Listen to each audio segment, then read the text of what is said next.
Life is full of mysteries, perhaps none more compelling than those that lie within the confines of the human mind.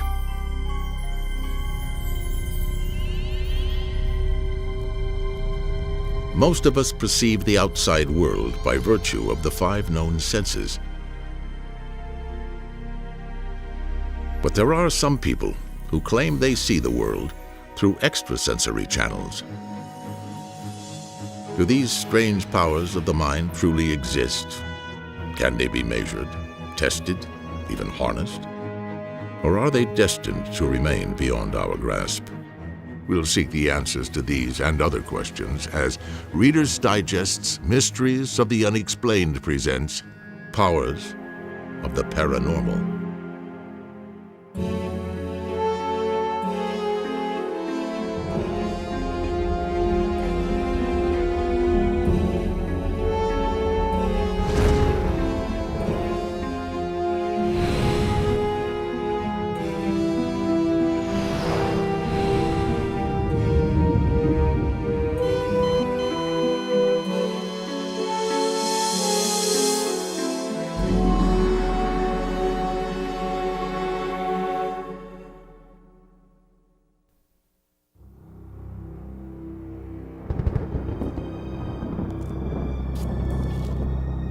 In the middle of the night in the year 1700, the city fathers of a small French town went grave robbing.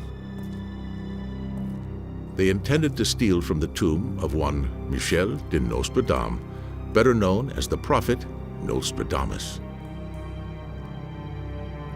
According to legend, a document containing the secret to his extraordinary powers was buried with him in 1566. But Nostradamus himself had warned against disturbing his eternal sleep.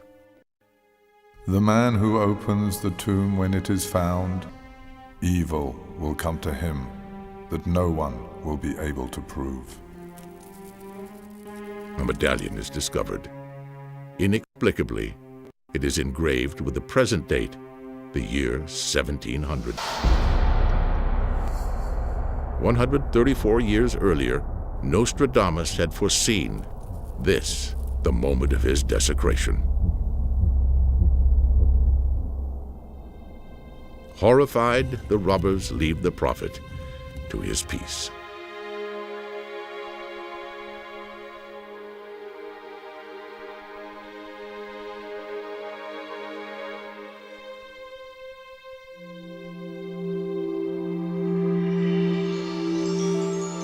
Our desire to peer into the future is universal. It is the longing to command our destiny rather than be commanded by an unknown, impersonal fate. In every civilization, in every corner of the world, prophets have arisen and people have embraced their every word. Nostradamus himself followed a prophetic tradition at least as ancient as the Greeks. Certainly his rituals seem modeled after Branchus, one of the famed oracles of the great temple of Delphi. Seated by a smoking brazier, Branchus would conjure her visions of the future from the vapors in the air.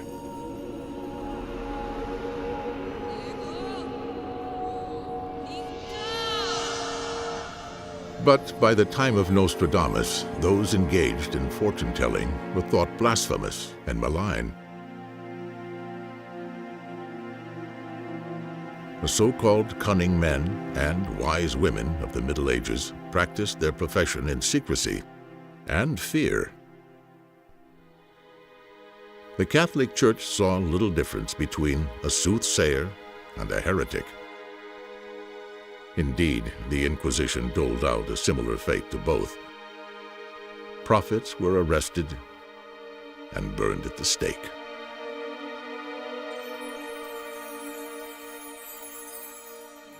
This was the climate of persecution in which Nostradamus practiced his strange arts.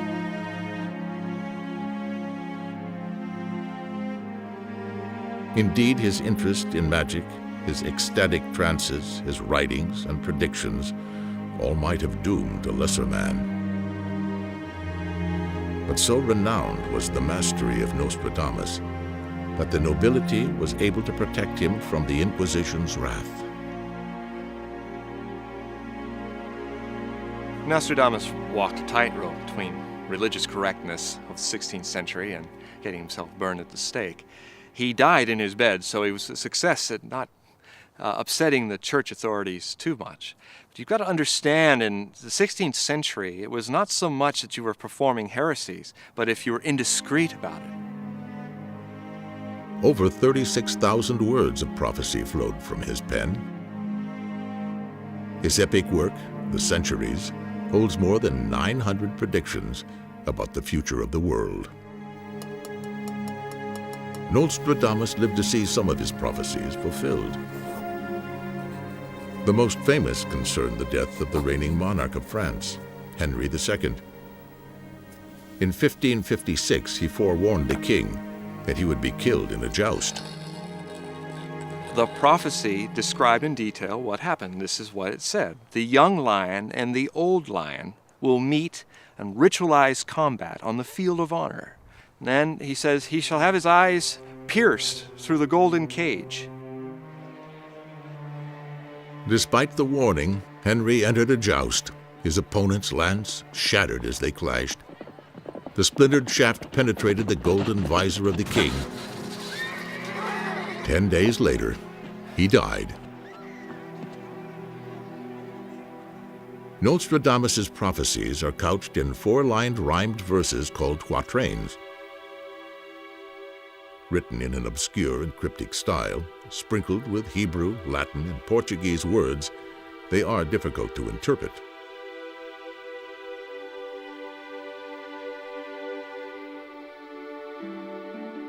Some say his writings contain little more than fiction, but others claim the various verses foretold the Great Fire of London in 1666, details of the French Revolution and the rise of Napoleon and Hitler. Volume 9, Quatrain 90 declares, In 1937, an infernal power will rise against the church. This shall be the second Antichrist.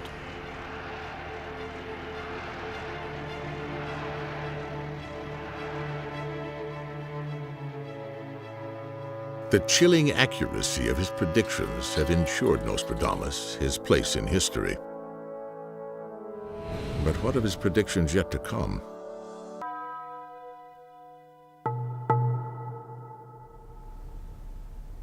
Today, paranormal powers are making headlines. Some crimes that left law enforcement baffled seem to have been solved by psychics.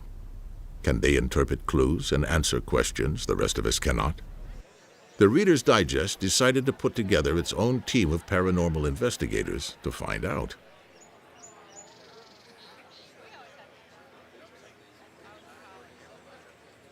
Sometimes you have to use alternative methods of investigation to point you in the right direction, and you have to keep an open mind as to all possibilities. A little girl has been missing from her home in Rochester, New York for 2.5 years. The longer she is missing, the more surely chances of finding her decrease. Time is running out. We hired Nancy Meyer, a native of Pittsburgh, Pennsylvania. She has helped solve more than 250 police investigations, all over the United States. She claims a success rate of 90%. Jim Wright has worked with Nancy Meyer before. The important thing about working with Nancy was that she knew nothing about the case, and there were several instances where we had her on the scene of the crime that she was able to tell us specific details about the case that she would have no way of knowing. And also, she had done some work for us in the way of sketches of suspects and a murder weapon and so forth that we were able later to link up with some suspects.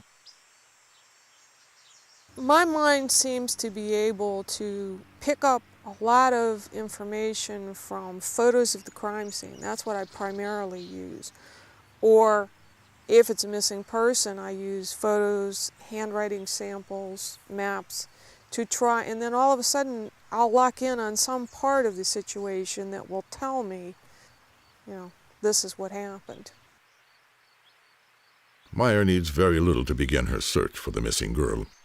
Just a map showing where the child was last seen, a photograph of the girl that clearly shows her eyes, and a personal belonging. It's kind of like watching a movie editing session. It's, there's a piece here, there's a piece there. Some of it runs in a nice sequence, usually it doesn't. And trying to put the pieces together in a way that makes sense can be kind of mind-boggling. It's very fast. The images just fly through my mind. Meyer has no prior knowledge of the case or the people involved. She's a very friendly, outgoing kind of child, very open child. And I do feel that she had talked to him on at least 3 previous occasions, but nothing in detail. There's gonna be a 6-6 beast, and this beast is gonna be the last empire that ruled Jerusalem. Down through the centuries, the mantle of prophecy has been worn by countless men and women. A power claimed by many, it is a gift received by few. In our present century, those with an enduring reputation for prophecy are rare indeed. But one man's predictions have yet to be dismissed by history. The earth will be broken up. The upper portion of Europe will be changed as in the twinkling of an eye. The greater portion of Japan must go into the sea.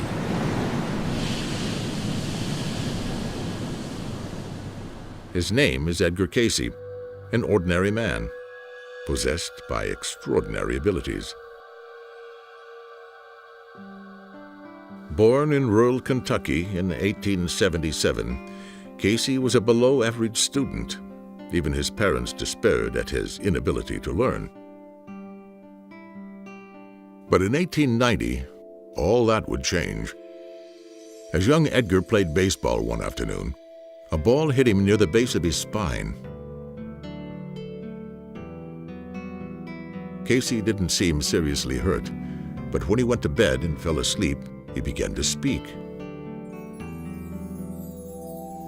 Cayce's words were not the ramblings of a fevered brain, but precise medical instructions aimed at effecting his own cure. His prescription called for a poultice of cornmeal, onions, and herbs to be applied to his neck. His amazed parents did as they were told. The following morning, all signs of Cayce's injury had gone. It seems he had just delivered his first psychic reading.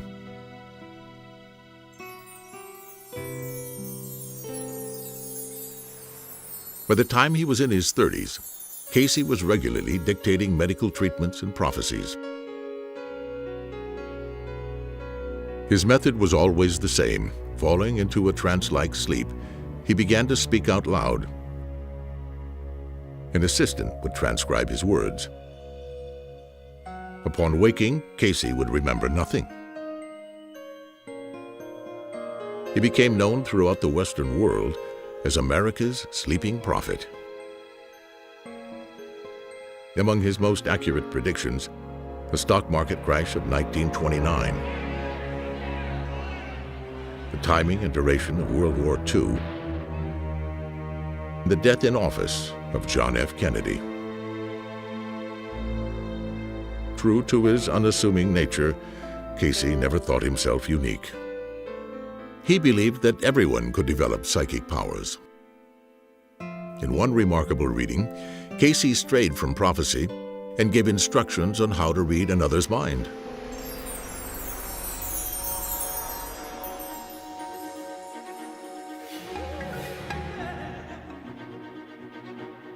First, begin between selves.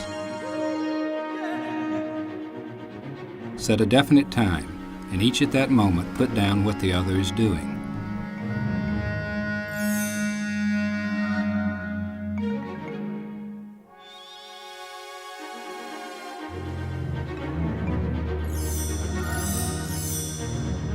Do this 20 days. You shall find you have the key to telepathy.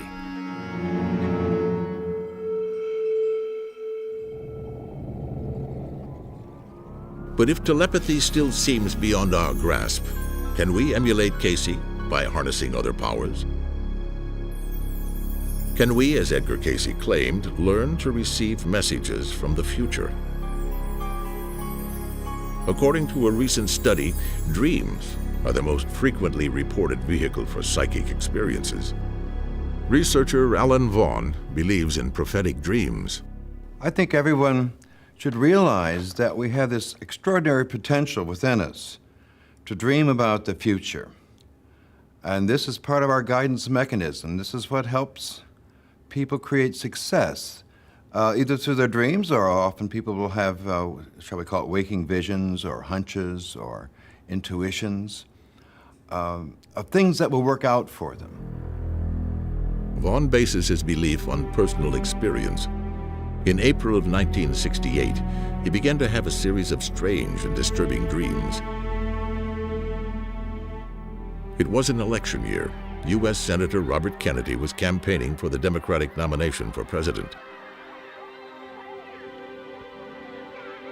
Over the next few weeks, as Kennedy gained momentum, Vaughn's dreams grew more vivid, his sense of an evil premonition stronger.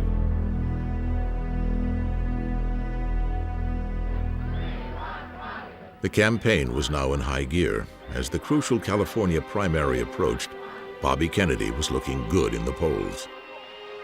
My thanks to all of you, and now it's on to Chicago, and let's win there. Thank you. May 25th, I woke up with a dream in which Robert Kennedy was being shot. In the dream, he was walking with some young people, walking down a hallway, and they were planning to go to a party. It was at night, and suddenly there were shots fired. Vaughn tried to get a message through to the Kennedy campaign, to no avail. Just 10 days after the dream, on the night of his victory in California, Robert Kennedy was assassinated.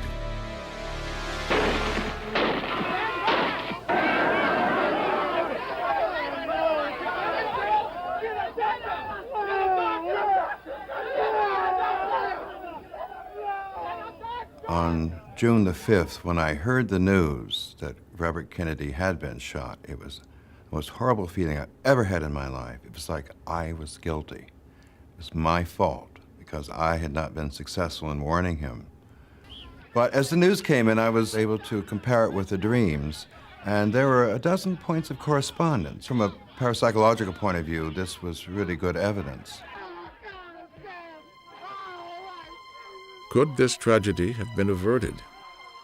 Might a better understanding of the hidden workings of the mind give us the power to shape destiny and fate? For the last 70 years, an American research institute has sought to answer questions such as these. The Rhine Institute of Parapsychology is in Durham, North Carolina. Its director is Dr. Richard Broughton. He's convinced that there is a scientific basis for prophecy and other extrasensory powers. My feeling is that if ESP is a human ability, then by definition, we all have it to some degree. You know, we all have intelligence of some degree, but we all can't, get PhDs. So it is something we all have, but we're going to see very large differences in terms of how people can deploy it, how people can use it in their daily lives. Broughton's convictions are based on the longest and most rigorous series of scientific studies ever conducted in the area of ESP. The Institute's founder, Dr. J.B. Rhine, was determined to put the new science of parapsychology onto a scientific footing. To test the psychic ability of his subjects, Rhine used a specially designed deck of cards called Zener cards. The symbols on the cards were selected because they were easy to remember and of roughly equal visual weight. Carefully shielded from the tester, Rhine's subjects were asked to state the precise sequence in which the cards had been drawn from the pack. His star pupil was Hubert Pierce. On one occasion, Ryan offered Pierce $100 for every correct guess he made. He successfully predicted a 25-card sequence and pocketed $2,500, defeating odds of about 300 trillion to 1. By the 1970s, Zener cards were no longer used to measure the mind's influence on chance events. Computers had replaced them. Meanwhile, Ryan turned his attention to remote viewing, the ability to visualize an object or event from far away.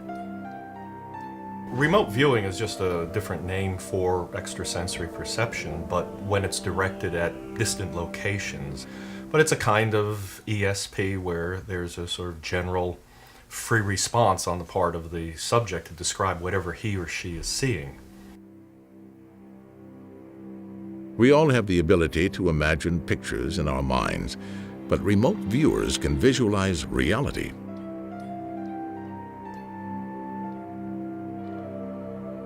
Remote viewing offers the most practical value of all psychic skills and is frequently put to the test. In the most simple experiments, a subject is isolated in a room and is asked to describe a photograph outside the room.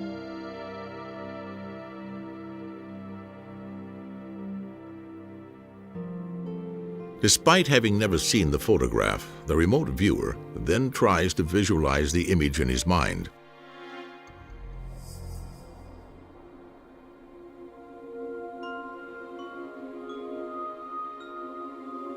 Under perfect conditions, such photographs have been described in minute detail.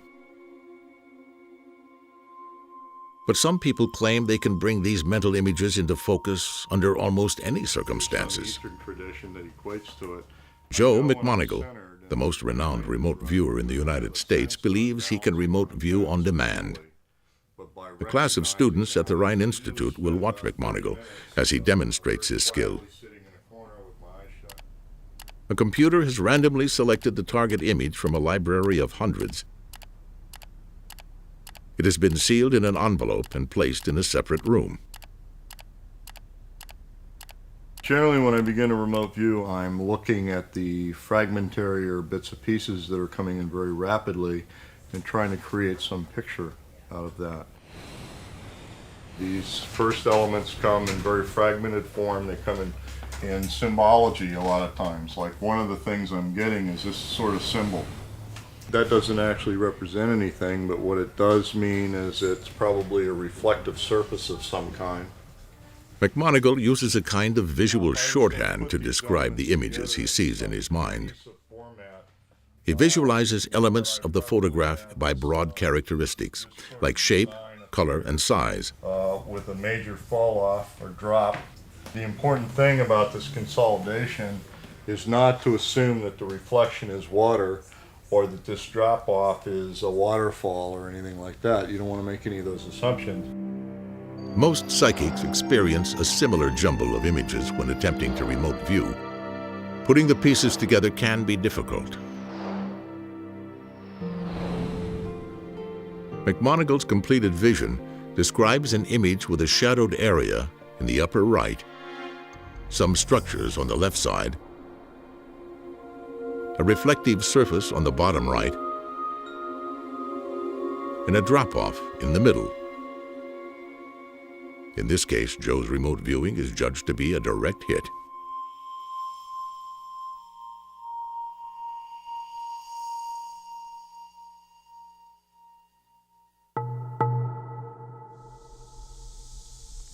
We were so impressed by McMonigle's remote viewing skills that we asked him to join the Reader's Digest investigative team.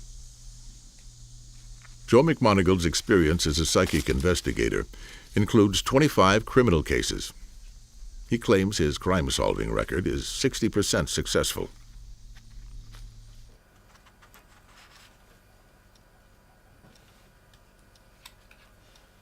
McMonigle is now set up to remote view in his home in Charlottesville, Virginia.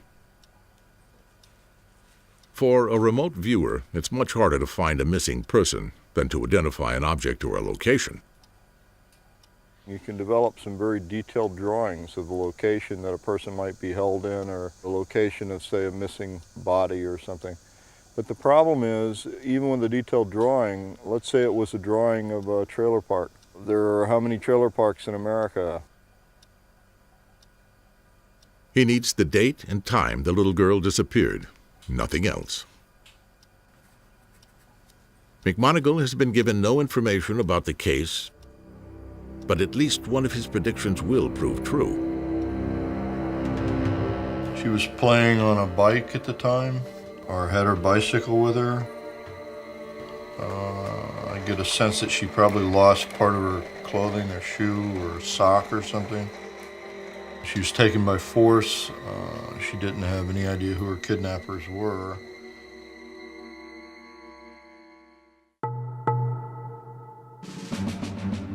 One more facet of Joe McMoneagle's biography must be mentioned. He's a graduate of the most remarkable program in the history of American espionage. Joe was a remote viewer for the CIA.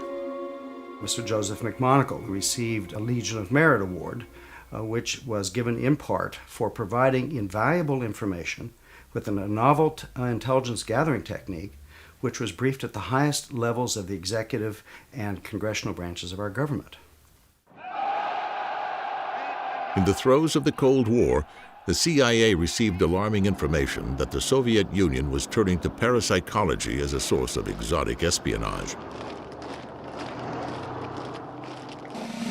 Convinced that the Soviets were dangerously far ahead in the strategic use of psychic powers, the United States retaliated.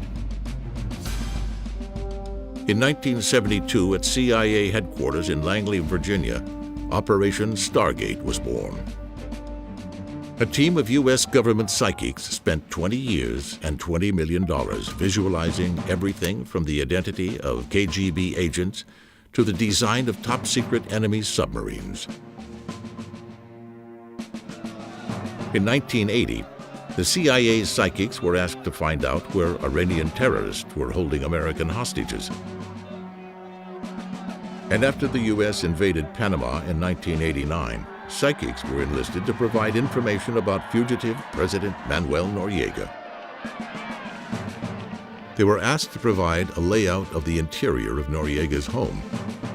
The psychics delivered a top-secret report showing both the rooms and their contents.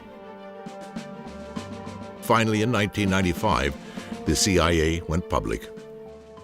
There was large media attention when the CIA finally announced their findings, and ESP and the use of it in the government are ripe for ridicule. Our project, however, really survives best with responsible criticism. We enjoy skeptics. In fact, if we can't find them, we'll hire them from somewhere if they don't volunteer. We want skepticism because we improve our product, we learn more about what's going on. More recently, the Stargate program was terminated. Despite some promising results, it was considered too unreliable for military use. After years of research, ESP remains an enigmatic power. My feeling is that this anomalous information, extrasensory perception, comes and goes and serves similar needs to creativity. And we certainly can recognize great creativity in poetry or art, but it's very spontaneous. You cannot take a creative person and stick them in an artificial environment and say, make a masterpiece. It doesn't work like that.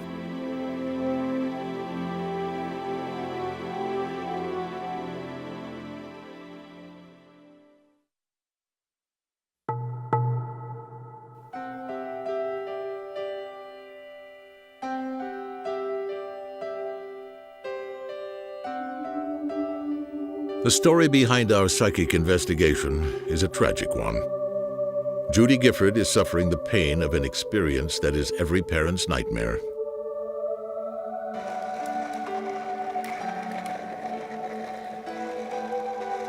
It was early evening on a beautiful spring day. Her 4-year-old daughter, Kaylee, was getting in one last ride around the block before dinner. It seemed like any other Monday. Judy picked up Kaylee after work. It was around 7 p.m. that she last saw her little girl.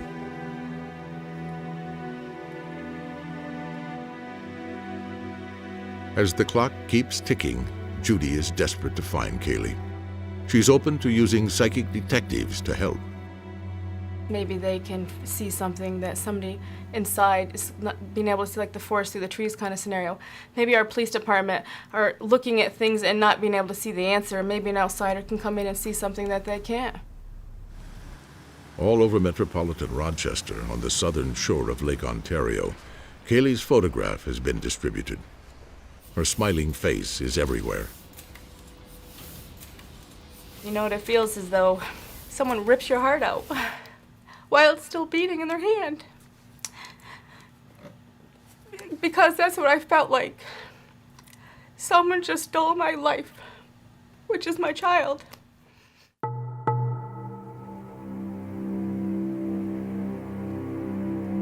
Remote viewing may be gaining credibility, but other paranormal powers seem more improbable. And psychokinesis, the ability to move objects with the power of the mind, may deserve our skepticism.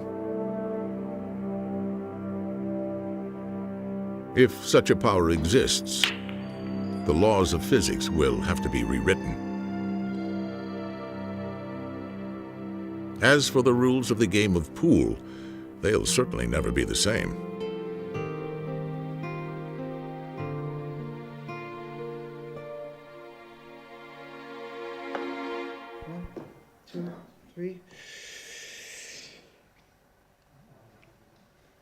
One person who achieved fame overnight with his supposed psychokinetic talents was Uri Geller.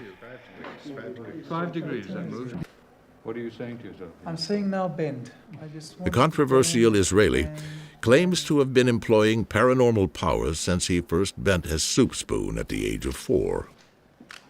I sort of reserve judgment about Mr. Geller and his spoon bending. I've never worked with him. It's the kind of thing where scientists generally like to stay out of the stage magician's craft, because stage magicians will always have the better of scientists, no matter how well trained they may be. Yes, look, it's becoming there. Geller has been widely accused of fraud. Critics say he weakens the metal he claims to bend beforehand, or distracts the audience's attention, giving him time to switch one spoon for another. Touch it, there's absolutely no heat. Is that solid silver, Lord Bath? Yeah, made by Gerrard's in London. Among the skeptics is Richard Wiseman, an expert on the art of deception. He makes his living uncovering psychic fraud. Often psychics are very opportunistic. They'll walk into a situation not quite knowing what they're going to do. They'll look around, they'll exploit the moments when everyone's attention drops, or suddenly everyone's looking in a particular direction. Perhaps they'll tweak a spoon and leave it on the table bent, and then 10 minutes later say, hold on, I'm concentrating on bending a spoon, can anyone see one that's bent? That sort of thing. But here in Paris, we found a man who claims genuine psychokinetic powers. We decided to put him to the test. His name is Jean-Pierre Girard.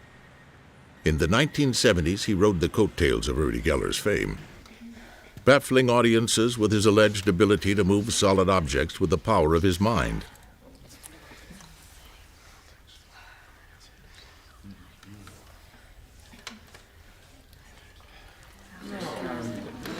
But like Uri Geller, Girard was widely accused of fraud.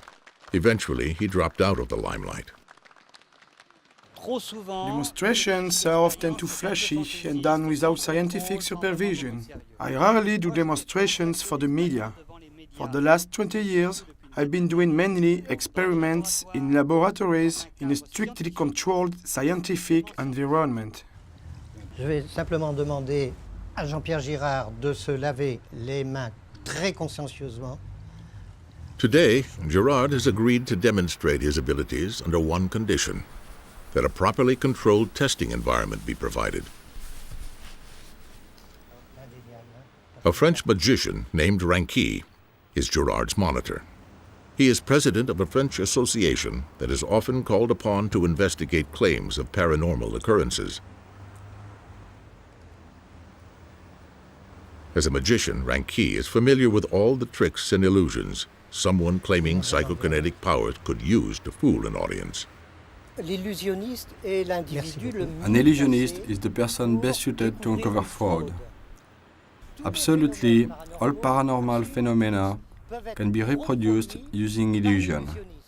That is to say, I can bend an iron bar, move an object, or do any of those sort of things, but I use magic tricks to do it. A glass table is set up so Gerard's hands are visible at all times.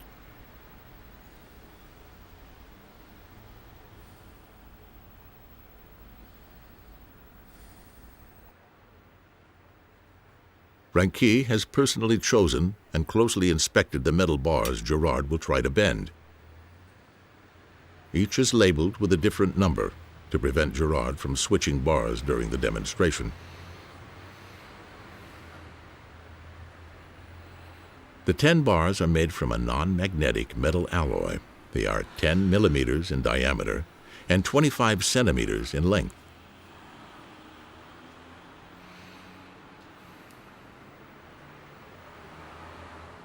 We watched as Gerard went to work. Approximately 10 minutes into the demonstration, the metal bar he held began to bend.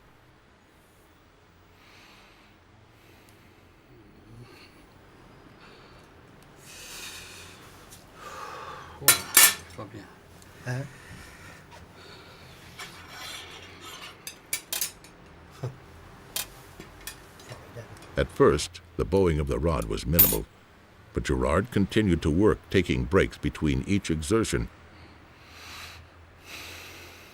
After 3 sessions, he had successfully bent a straight metal bar by 30 degrees.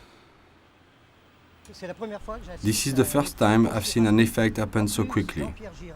Jean-Pierre Girard presents us a problem without a solution. I'm unable to explain. Even though I was right there, I cannot explain. I don't think any other musician could explain what he has done. But Richard Wiseman, who has performed hundreds of experiments with people claiming psychokinetic powers, remains unconvinced. I would love to see a miracle. I would love to meet a genuine psychic. And people often say, well, given all your negative results, don't you become very cynical? Don't you think you're wasting your time? But the fact is that at the end of the day, I would love someone to come through and prove us wrong.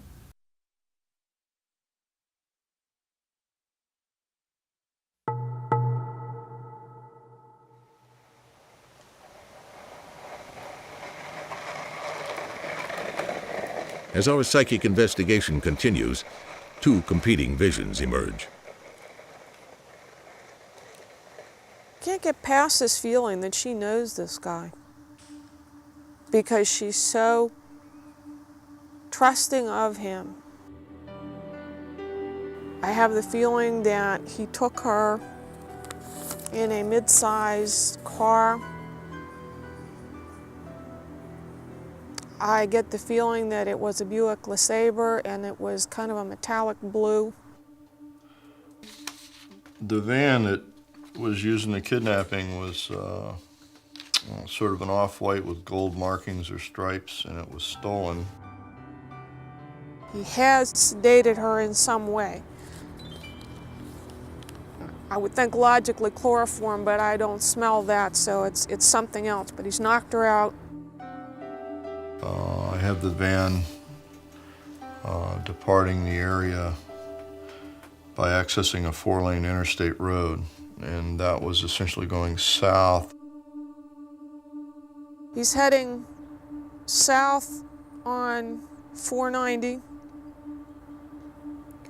and he goes about 5.5 to 6 miles, and he bears off an exit to the right. Really didn't take her with the intent of keeping her. She was delivered somewhere else. He sexually assaulted this child, and in the process of doing that, she was asphyxiated. I have a sense that she's still alive.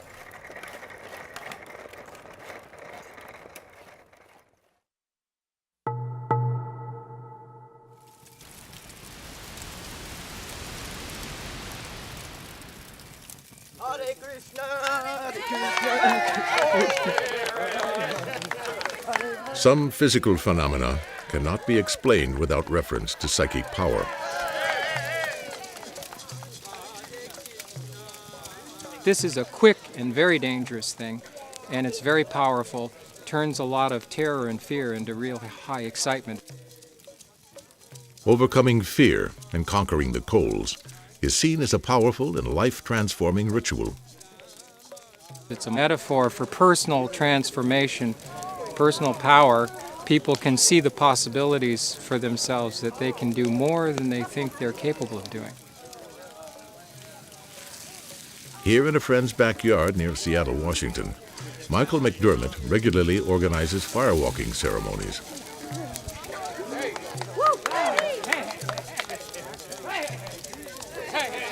Firewalking has been adopted by several New Age groups. It's also used as a motivational tool in self-help seminars. I tell people to pay attention to their intention, because we create everything in our lives from what our intention is. If we're clear on that intention, then we can create what we want to create, if we know what it is we want. McDermott is absolutely focused when he firewalks. Everything but the fire disappears. It's a state of mind that parallels the trance states found in many cultures. There's Hindu and Tibetan Buddhist firewalkers, and also the Native American traditions. Of course, there are examples even of firewalking in the Bible. The very fact that some people apparently are able to go through the ceremonies and not suffer harm gives us the exciting possibility that whatever this capacity, whatever this potential is, it lies within all of us. While there are many modern examples of trance-induced states, they pale by comparison with the altered states of consciousness seen in traditional cultures. Trance states, whether for prophecy, healing, or mind over matter, seem to be a universal feature of psychic power.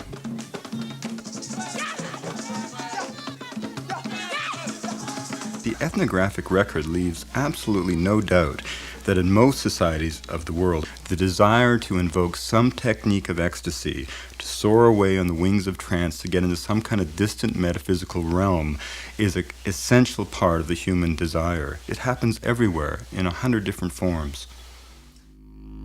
The desire for such transcendence seems strongest in the East. In the Himalayan lands of India, Tibet, Nepal, and Bhutan, people have long practiced the ancient techniques of yoga and meditation. Indian holy men, also known as sadhus, may spend years in quiet contemplation. Remarkably, some seem able to override the laws of physics and biology with the power of their minds.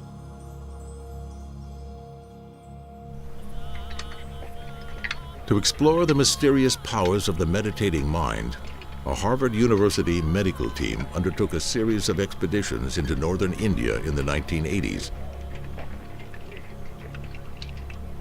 The expedition leader was cardiologist Dr. Herbert Benson. Benson's team came well prepared.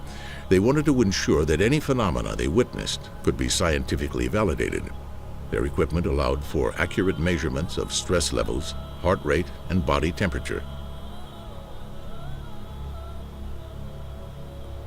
With the blessings of the Dalai Lama, Dr. Benson became the first Westerner to study the previously secret rituals of Tummo Yoga. We went to the experts, Tibetan monks who were, in legend, allegedly able to dry icy wet sheets on their naked bodies, to melt snow around them, to do competitions. Those who melted the greatest amount of snow would win the competition. In an unheated chamber of a monastery with snow on the ground outside, the monks began their meditation. Wrapping their near-naked bodies in soaking wet sheets, they seek to invoke a spiritual heat against the freezing cold. First, they bring themselves into a quiet state of meditation.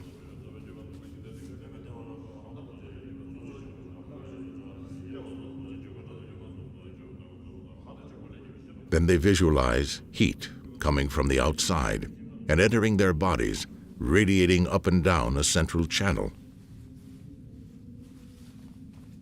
For the monks, this heat is a spiritual energy that burns away the defilements of improper thinking. The natural response of the human body to extreme cold is uncontrollable shivering.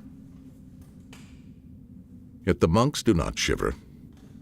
In fact, within 5 minutes, the monks are generating so much body heat that the sheets begin to steam.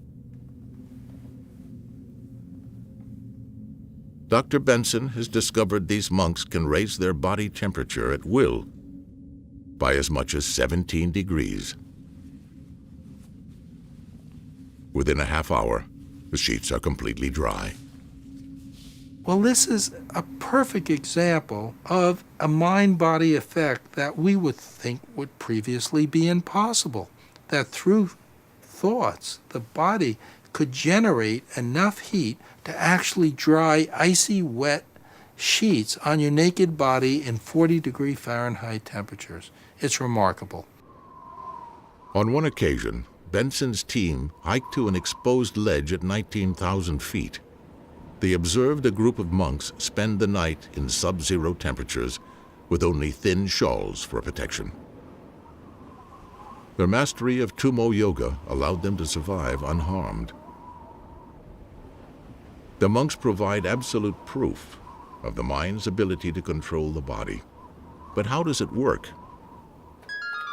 Back at Harvard University's Mind-Body Institute, Dr. Benson and his researchers are able to secure precise measurements of the physiological effects of meditation.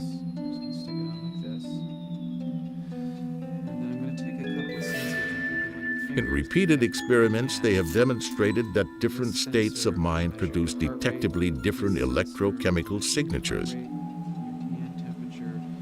In particular, during the practice of meditation, a unique brainwave pattern dominates the electrical activity of the brain. According to Benson, the significance of such physiological changes is enormous. They're the indicator for a healing power that all of us possess.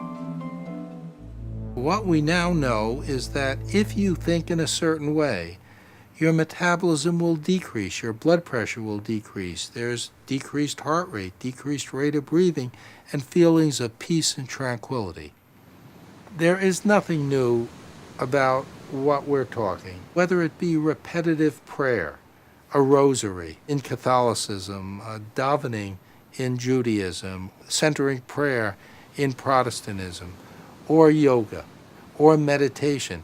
They all evoke the same physiologic changes.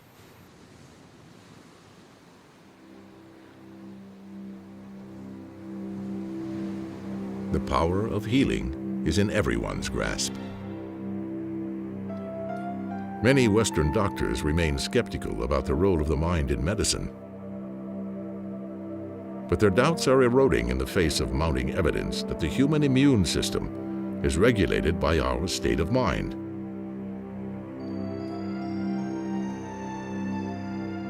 The body's healing system is far more powerful and complex than we ever dared imagine. The mind has many ways to influence the body.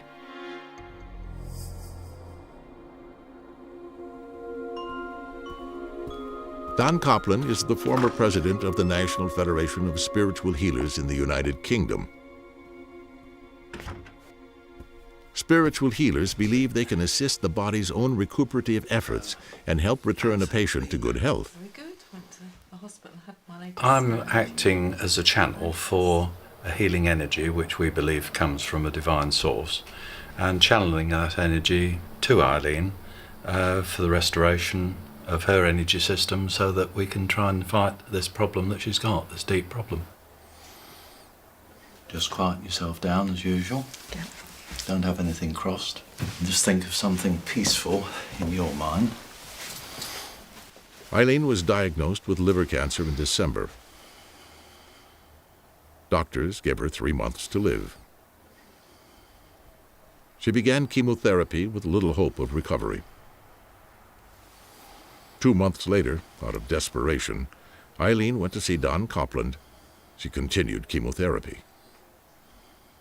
I suppose I was sceptic, not knowing quite what went on, and basically I think I was so petrified of dying, having been told that I'd got months to live, and I was really, really frightened of that. And Don talking to me each and every week has taken the fear away. Once Eileen is relaxed, Copland goes over her body with his hands, pausing on areas where the ailment originates. He says he's transferring healing energy into her body. This thermal imaging camera shows heat variation. White signifies the warmest areas. Red, yellow, green, and blue indicate progressively cooler temperatures. I feel a heat, and when he does hands on my stomach, I mean, I really feel then as if I'm on fire.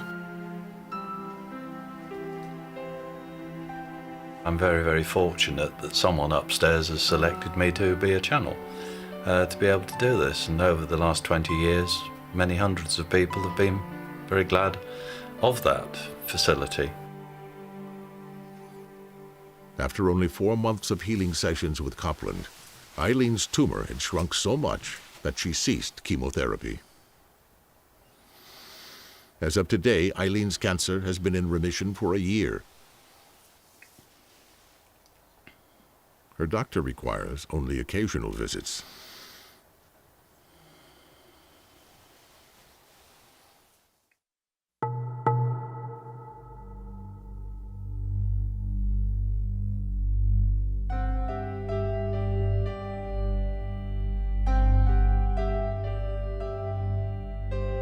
Psychics Nancy Meyer and Joe McMonigal have drawn very different conclusions about what happened to Kaylee Polton.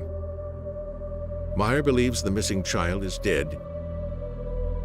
Joe thinks she's still alive. Unfortunately, just 10 days after our visit to Rochester, Meyer was proved correct. We have just learned that, in fact, there is a suspect in custody in the disappearance of Kaylee Ann Polton. Unfortunately, the little girl has been murdered. 2.5 years after she disappeared, the body of Kaylee Polton was found in a factory water tank on the outskirts of the city of Rochester. A suspect led police to her body after confessing to the killing.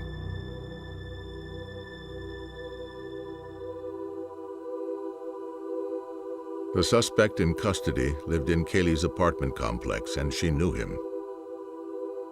She was not afraid of him, not wary of him at all.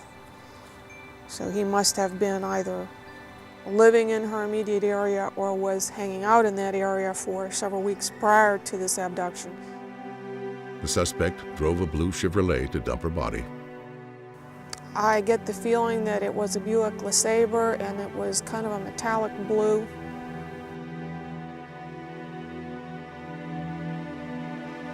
Kaylee Polton was strangled to death. She was asphyxiated.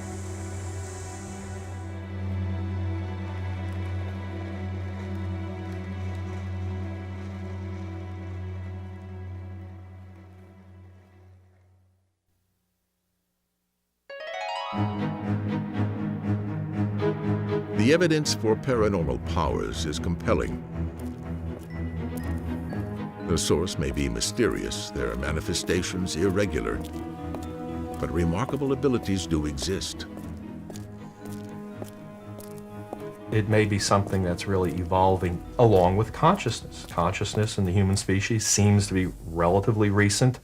Maybe extrasensory powers are something that is evolving along with those, and we've yet to just understand them. 500 years ago, Nostradamus risked the anger of the church to practice his rituals of prophecy.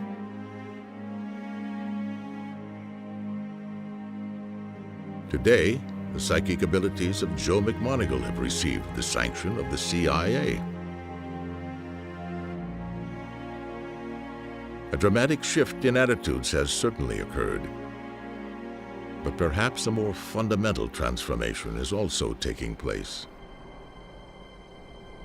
The evolution of the paranormal powers of our minds.